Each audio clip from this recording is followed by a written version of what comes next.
Chapter 23. Dr. Seward's Diary, 3rd of October. The time seemed terribly long whilst we were waiting for the coming of Godalming and Quincey Morris. The professor tried to keep our minds active by using them all the time. I could see the beneficent purpose by the side glances which he threw from time to time at Harker. The poor fellow is overwhelmed in a misery that is appalling to see. Last night he was a frank, happy-looking man, with a strong, youthful face full of energy and with dark, brown hair. Today he is a drawn, haggard old man whose white hair matches well with the hollow, burning eyes and grief-written lines on his face. His energy is still intact. In fact, he is like a living flame. This may yet be his salvation, for, if all goes well, it will tide him over the despairing period. He will then, in a kind of way, wake up again to the realities of life. Poor fellow, I thought my own trouble was bad enough, but his... The professor knows well enough, and is doing his best to keep his mind active. What he has been saying was under the circumstances of absorbing interest, so well as I can remember. Here it is. I have studied over and over again, since they came into my hands, all the papers relating to this monster, and the more I have studied, the greater seems the necessity to utterly stamp him out. All through there are signs of his advance, not only of his power, but of his knowledge of it.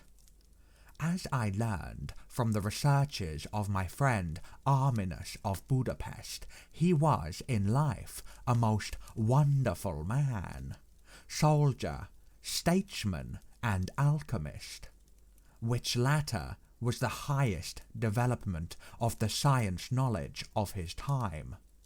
He had a mighty brain, a learning beyond compare, and a heart that knew no fear and no remorse.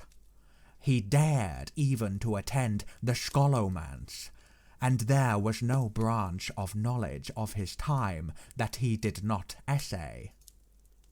Well, in him the brain powers survived the physical death, though it would seem that memory was not all complete.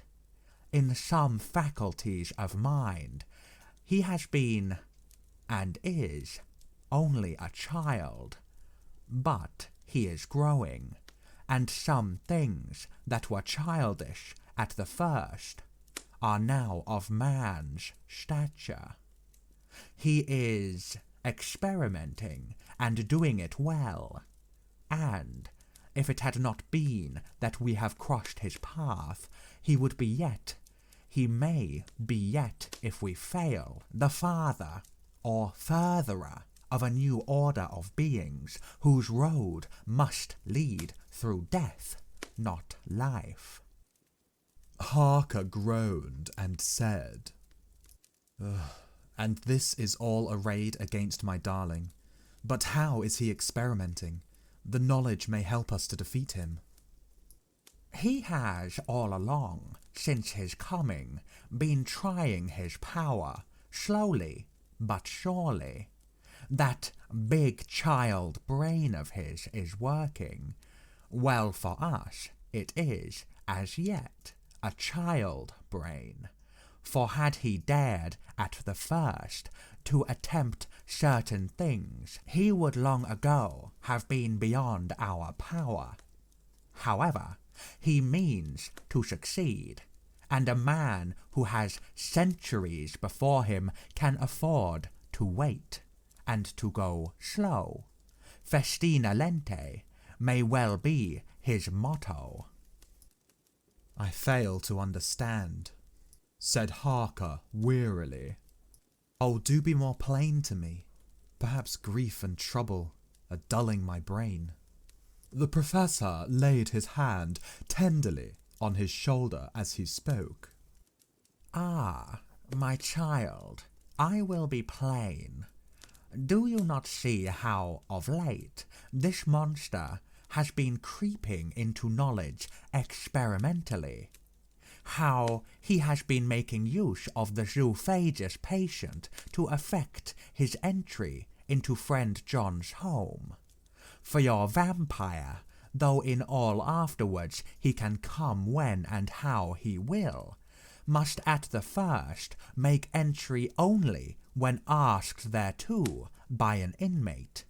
But these are not his most important experiments. Do we not see how at the first all these great show boxes were moved by others? He knew not then but that must be so. But all the time that so great child brain of his was growing, and he began to consider whether he might not himself move the box. So he began to help, and then, when he found that this be all right, he tried to move them all alone. And so he progress, and he scatter these graves of him, and none but he know where they are hidden. He may have intend to bury them deep in the ground, so that he only use them in the night, or at such time as he can change his form. They do him equal well, and none may know these are his hiding place. But, my child, do not despair. This knowledge come to him just too late. Already all of his layers but one be sterilized as for him, and before the sunset this shall be so. Then he have no place where he can move and hide. I delayed this morning that so we might be sure. Is there not more at stake for us than for him? Then why we not be even more careful than him? By my clock, it is 1 hour, and already, if all be well, friend Arthur and Quincy are on their way to us. Today is our day, and we must go sure, if slow, and lose no chance. See, there are 5 of us when those absent ones return. Whilst he was speaking, we were startled by a knock at the hall door, the double postman's knock of the telegraph boy.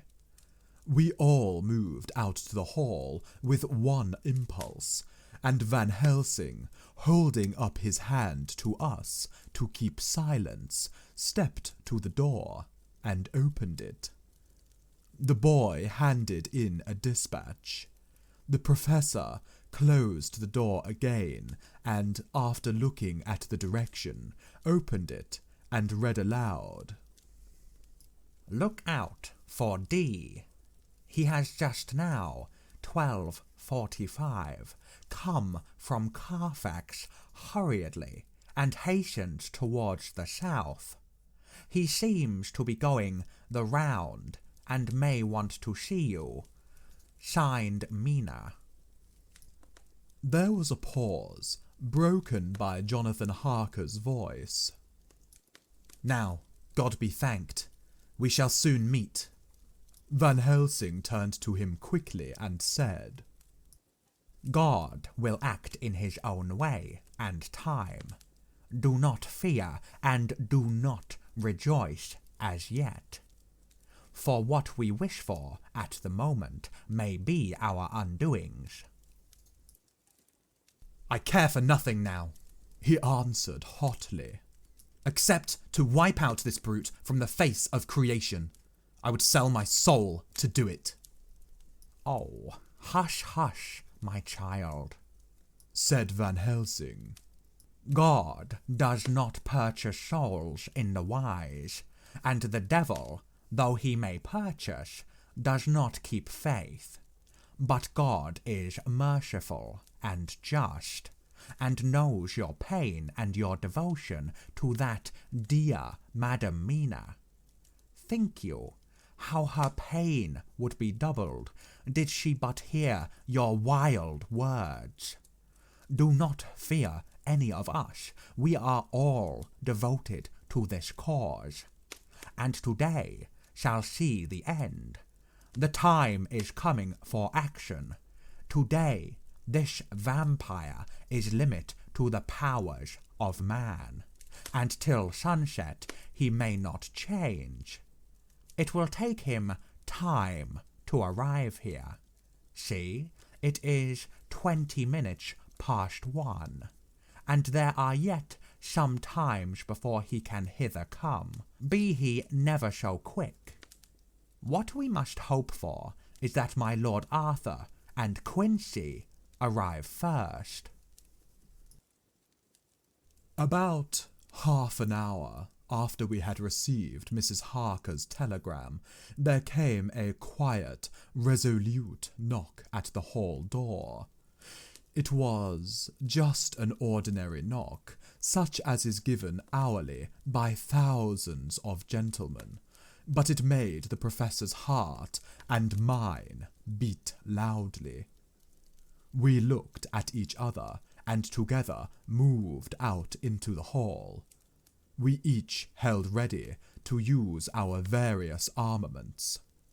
The spiritual in the left hand, the mortal in the right. Van Helsing pulled back the latch and, holding the door half open, stood back, having both hands ready for action. The gladness of our hearts must have shone upon our faces when on the step close to the door we saw Lord Godalming and Quincy Morris. They came quickly in and closed the door behind them, the former saying as they moved along the hall, "It is all right. We have found both places, 6 boxes in each, and we destroyed them all." "Destroyed?" asked the professor. "For him." We were silent for a minute, and then Quincy said, "There's nothing to do but to wait here. If, however, he doesn't turn up by 5 o'clock, we must start off, for it won't do to leave Mrs. Harker alone after sunset." "He will be here before long now," said Van Helsing, who had been consulting his pocketbook.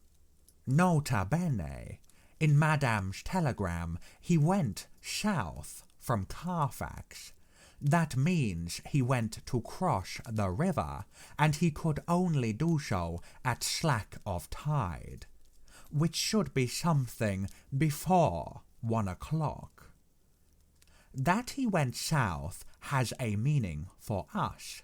He is as yet only suspicious, and he went from Carfax first to the place where he would suspect interference least. You must have been at Bermondsey only a short time before him. That he is not here already shows that he went to Mile End next. This took him some time, for he would then have to be carried over the river in some way. Believe me, my friends, we shall not have long to wait now. We should have ready some plan of attack so that we may throw away no chance. Hush, there is no time now. Have all your arms. Be ready." He held up a warning hand as he spoke, for we could all hear a key softly inserted in the lock of the hall door. I could not but admire, even at such a moment, the way in which a dominant spirit asserted itself. In all our hunting parties, the adventures in different parts of the world, Quincey Morris had always been the one to arrange the plan of action, and Arthur and I had been accustomed to obey him implicitly. Now the old habit seemed to be renewed instinctively. With a swift glance around the room, he at once laid out our plan of attack, and without speaking a word, with a gesture, placed us each in position. Van Helsing, Harker, and I were just behind the door, so that when it was opened, the Professor could guard it, whilst we two stepped between the incomer and the door. Godalming behind and Quincey in front stood just out of sight, ready to move in front of the window. We waited in a suspense that made the seconds pass with nightmare slowness. The slow, careful steps came along the hall. The Count was evidently prepared for some surprise. At least, he feared it. Suddenly, with a single bound, he leapt into the room, winning a way past us before any of us could raise a hand to stay him. There was something so panther-like in the movement, something so unhuman, that it seemed to sober us all from the shock of his coming. The first to act was Harker, who, with a quick movement, threw himself before the door leading into the room in the front of the house. As the Count saw us, a horrible sort of snarl passed over his face, showing the eye teeth long and pointed, but the evil smile as quickly passed into a cold stare of lion-like disdain. His expression again changed as with a single impulse we all advanced upon him. It was a pity that we had not some better organized plan of attack, for even at the moment I wondered what we were to do. I did not myself know whether our lethal weapons would avail us anything. Harker evidently meant to try the matter, for he had ready his great kukri knife and made a fierce and sudden cut at him. The blow was a powerful one. Only the diabolical quickness of the Count's leap back saved him. A second less, and the trenchant blade had shorn through his heart. As it was, the point just cut the cloth of his coat, making a wide gap whence a bundle of banknotes and a stream of gold fell out. The expression of the Count's face was so hellish that for a moment I feared for Harker, though I saw him throw the terrible knife aloft again for another stroke. Instinctively, I moved forward with a protective impulse, holding the crucifix and wafer in my left hand. I felt a mighty power fly along my arm, and it was without surprise that I saw the monster cower back before a similar movement made spontaneously by each one of us. It would be impossible to describe the expression of hate and baffled malignity, of anger and hellish rage which came over the Count's face. His waxen hue became greenish-yellow by the contrast of his burning eyes, and the red scar on his forehead showed on the pallid skin like a palpitating wound. The next instant, with a sinuous dive, he swept under Harker's arm ere his blow could fall, and grasping a handful of the money from the floor, dashed across the room, threw himself at the window. Amid the crash and glitter of the falling glass, he tumbled into the flagged area below. Through the sound of the shivering glass, I could hear the ting of the gold as some of the sovereigns fell on the flagging. We ran over and saw him spring unhurt from the ground. He, rushing up the steps, crossed the flagged yard and pushed open the stable door. Then he turned and spoke to us. "You think to baffle me, you, with your pale faces all in a row, like sheep in a butcher's. You shall be sorry yet, each one of you. You think you have left me without a place to rest, but I have more. My revenge is just begun. I spread it over centuries, and time is on my side.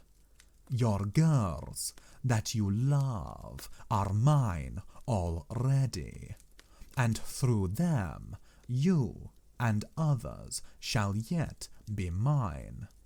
My creatures to do my bidding, and to be my jackals when I want to feed. Bah!" With a contemptuous sneer, he passed quickly through the door, and we heard the rusty bolt creak as he fastened it behind him. A door beyond opened and shut. The first of us to speak was the professor, as realizing the difficulty of following him through the stable, we moved towards the hall. "We have learned something, much. Notwithstanding his brave words, he fears us. He fear time, he fear want. For if not, why he hurry so? His very tone betray him, or my ears deceive. Why take the money? You follow quick, you are hunters of wild beast, and understand it so. For me, I make sure that nothing here may be of use to him, if so that he return." As he spoke, he put the money remaining into his pocket, took the title deeds in the bundle as Harker had left them, and swept the remaining things into the open fireplace, where he set fire to them with a match. Godalming and Morris had rushed out into the yard, and Harker had lowered himself from the window to follow the Count. He had, however, bolted the stable door, and by the time they had forced it open, there was no sign of him. Van Helsing and I tried to make inquiry at the back of the house, but the mews was deserted, and no one had seen him depart. It was now late in the afternoon, and sunset was not far off. We had to recognize that our game was up. With heavy hearts, we agreed with the professor when he said, "Let us go back to Madam Mina. Poor, dear Madam Mina. All we can do just now is done, and we can there, at least, protect her. But we need not despair. There is but one more earth box, and we must try to find it. When that is done, all may yet be well." I could see that he spoke as bravely as he could to comfort Harker. The poor fellow was quite broken down. Now and again he gave a low groan which he could not suppress. He was thinking of his wife. With sad hearts, we came back to my house, where we found Mrs. Harker waiting for us, with an appearance of cheerfulness which did honour to her bravery and unselfishness. When she saw our faces, her own became as pale as death. For a second or two, her eyes were closed as if she were in secret prayer, and then she said cheerfully, "I can never thank you all enough. Oh, my poor darling." As she spoke, she took her husband's grey head in her hands and kissed it. "Lay your poor head here and rest it.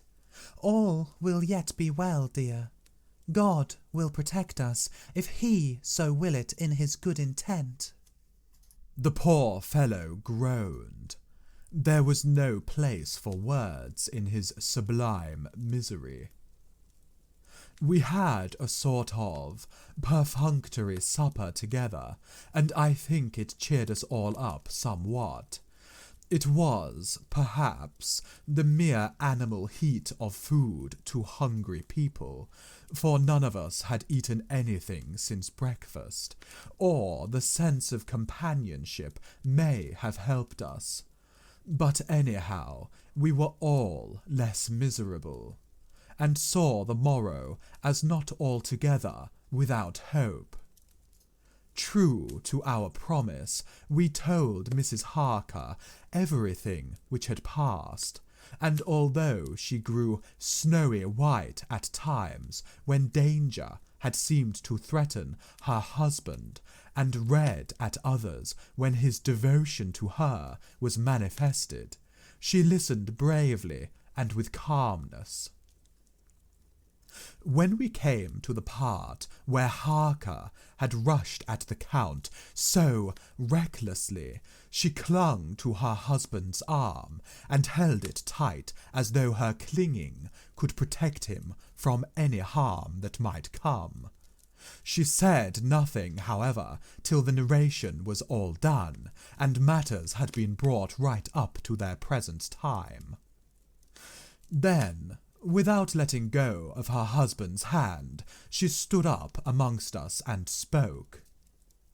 Oh, that I could give any idea of the scene, of that sweet, sweet, good woman, in all the radiant beauty of her youth and animation, with the red scar on her forehead, of which she was conscious, and which we saw with grinding of our teeth, remembering whence and how it came, her loving kindness against our grim hate, her tender faith against all our fears and doubting, and we, knowing that so far as symbols went, she, with all her goodness and purity and faith, was outcast from God.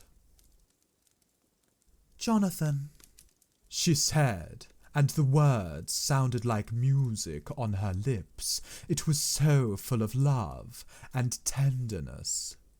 "Jonathan, dear, and you, all my true friends, I want you to bear something in mind through all this dreadful time. I know that you must fight, that you must destroy even as you destroyed the false Lucy, so that the true Lucy might live hereafter. But it is not a work of hate. That poor soul who has wrought all this misery is the saddest case of all. Just think what will be his joy when he, too, is destroyed in his worser part, that his better part may have spiritual immortality. You must be pitiful to him too, though it may not hold your hands from his destruction." As she spoke, I could see her husband's face darken and draw together, as though the passion in him were shrivelling his being to its core. Instinctively, the clasp on his wife's hand grew closer, till his knuckles looked white. She did not flinch from the pain which I knew she must have suffered, but looked at him with eyes that were more appealing than ever. As she stopped speaking, he leapt to his feet, almost tearing his hand from hers as he spoke. May God give him into my hand just for long enough to destroy that earthly life of him which we are aiming at. If beyond it I could send his soul for ever and ever to burning hell, I would do it."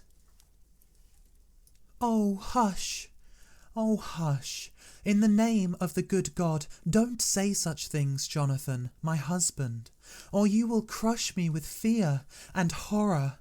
Just think, my dear, I have been thinking all this long, long day of it, that perhaps some day I, too, may need such pity, and that some other like you, and with equal cause for anger, may deny it to me. Oh, my husband indeed, I would have spared you such a thought had there been another way.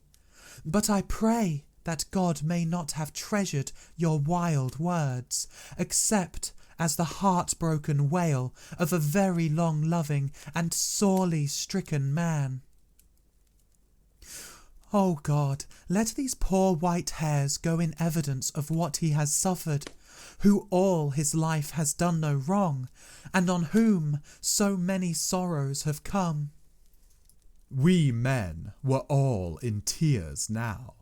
There was no resisting them, and we wept openly. She wept too, to see that her sweeter counsels had prevailed.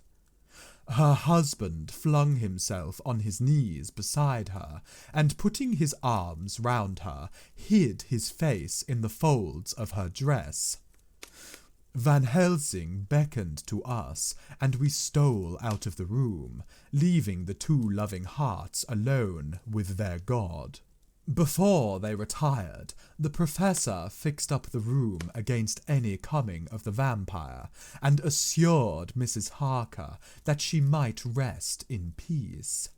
She tried to school herself to the belief, and manifestly for her husband's sake, tried to seem content. It was a brave struggle, and was, I think, and believe, not without its reward. Van Helsing had placed at hand a bell which either of them was to sound in case of any emergency. When they had retired, Quincy, Godalming, and I arranged that we should sit up, dividing the night between us, and watch over the safety of the poor, stricken lady. The first watch falls to Quincy, so the rest of us shall be off to bed as soon as we can. Godalming has already turned in, for his is the second watch. Now that my work is done, I too shall go to bed. Jonathan Harker's Journal, 3rd to 4th of October, close to midnight. I thought yesterday would never end. There was over me a yearning for sleep, in some sort of blind relief that to wake would be to find things changed, and that any change must now be for the better. Before we parted, we discussed what our next step was to be, but we could arrive at no result. All we knew was that one earth box remained, and that the Count alone knew where it was. If he chooses to lie hidden, he may baffle us for years, and in the meantime, the thought is too horrible, I dare not think of it even now. This I know, that if ever there was a woman who was all perfection, that one is my poor, wronged darling. I love her 1,000 times more for her sweet pity of last night, a pity that made my own hate of the monster seem despicable. Surely God will not permit the world to be the poorer by the loss of such a creature. This is hope to me. We are all drifting reefwards now, and faith is our only anchor. Thank God Mina is sleeping, and sleeping without dreams. I fear what her dreams might be like, with such terrible memories to ground them in. She has not been so calm within my seeing since the sunset. Then, for a while, there came over her face a repose which was like the spring after the blasts of March. I thought at the time that it was the softness of the red sunset on her face, but somehow now I think it has a deeper meaning. I am not sleepy myself, though I am weary to death. However, I must try to sleep, for there is tomorrow to think of, and there is no rest for me until. Later. I must have fallen asleep, for I was wakened by Mina, who was sitting up in bed with a startled look on her face. I could see easily, for we did not leave the room in darkness. She had placed a warning hand over my mouth, and now she whispered in my ear. "Hush! There is someone in the corridor." I got up softly, and crossing the room, gently opened the door. Just outside, stretched on a mattress, lay Mr. Morris, wide awake. He raised a warning hand for silence as he whispered to me. "Hush! Go back to bed. It is all right. One of us will be here all night. We don't mean to take any chances."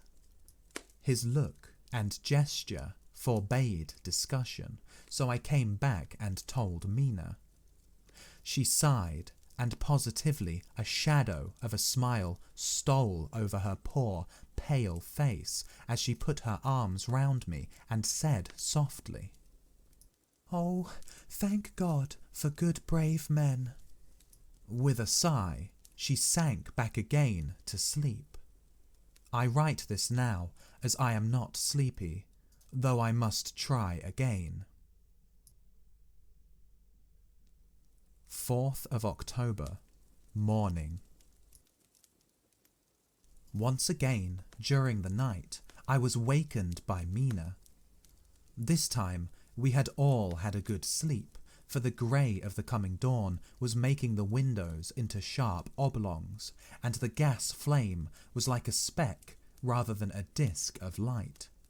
She said to me hurriedly, "Go, call the professor. I want to see him at once." "Why?" I asked. "I have an idea. I suppose it must have come in the night and matured without my knowing it. He must hypnotize me before the dawn, and then I shall be able to speak. Go quick, dearest, the time is getting close." I went to the door. Dr. Seward was resting on the mattress, and seeing me, he sprang to his feet. "Is anything wrong?" he asked in alarm. "No," I replied, "but Mina wants to see Dr. Van Helsing at once." "I will go," he said, and hurried into the professor's room. In 2 or 3 minutes later, Van Helsing was in the room in his dressing gown, and Mr. Morris and Lord Godalming were with Dr. Seward at the door asking questions. When the professor saw Mina smile, a positive smile ousted the anxiety of his face. He rubbed his hands and said, "Oh, my dear Madam Mina, this is indeed a change. See, friend Jonathan, we have got our dear Madam Mina as of old back to us today." Then, turning to her, he said cheerfully, "And what am I to do for you? For at this hour you do not want me for nothings." "I want you to hypnotize me," she said.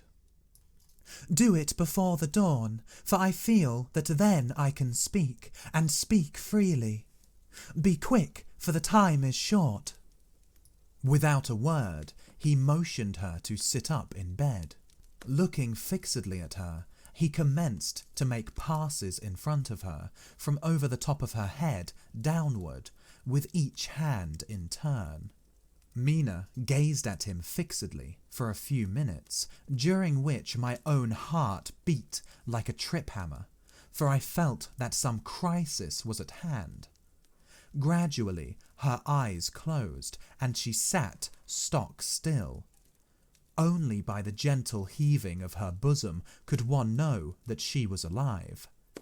The professor made a few more passes and then stopped, and I could see that his forehead was covered with great beads of perspiration.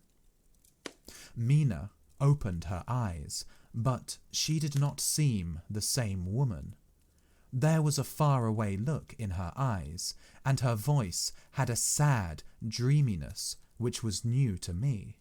Raising his hand to impose silence, the professor motioned to me to bring the others in. They came on tiptoe, closing the door behind them, and stood at the foot of the bed, looking on. Mina appeared not to see them. The stillness was broken by Dr. Van Helsing's voice, speaking in a low-level tone, which would not break the current of her thoughts. "Where are you?" The answer came in a neutral way. "I do not know. Sleep has no place it can call its own."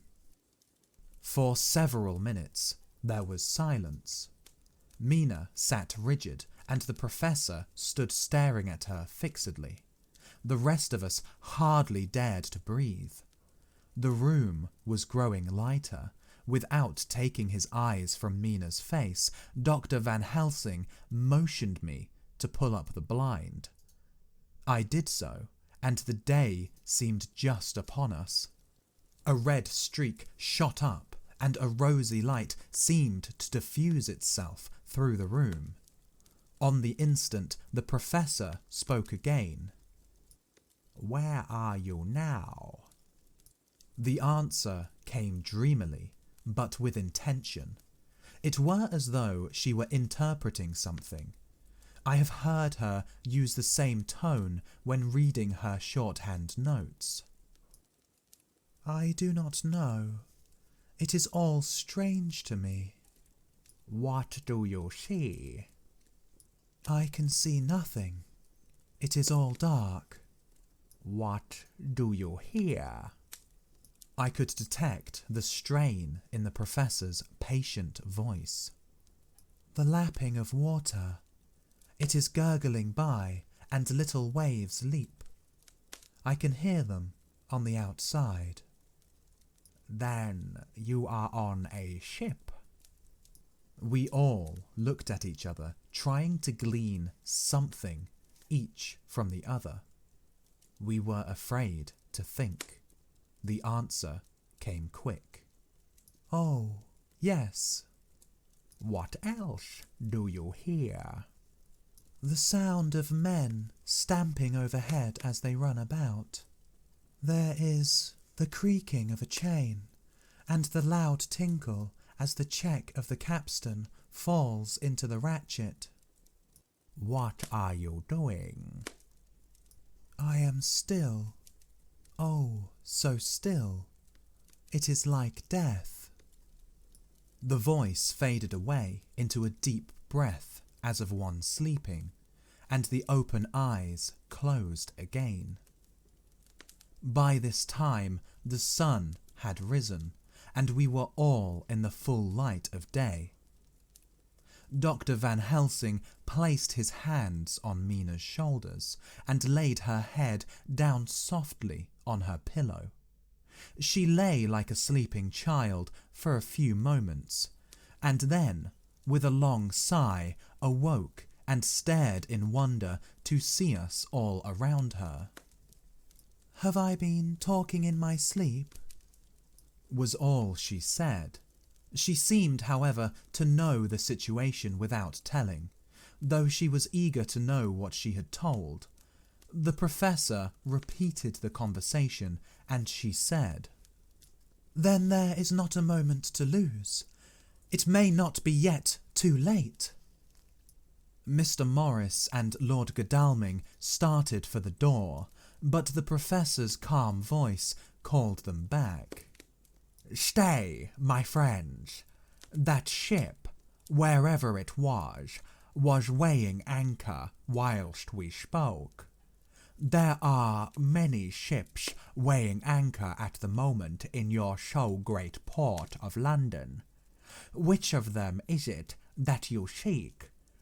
God be thanked that we have once again a clue, though whither it may lead us we know not. We have been blind somewhat, blind after the manner of men, since when we can look back we see what we might have seen looking forward, if we had been able to see what we might have seen. Alas, but that sentence is a puddle, is it not?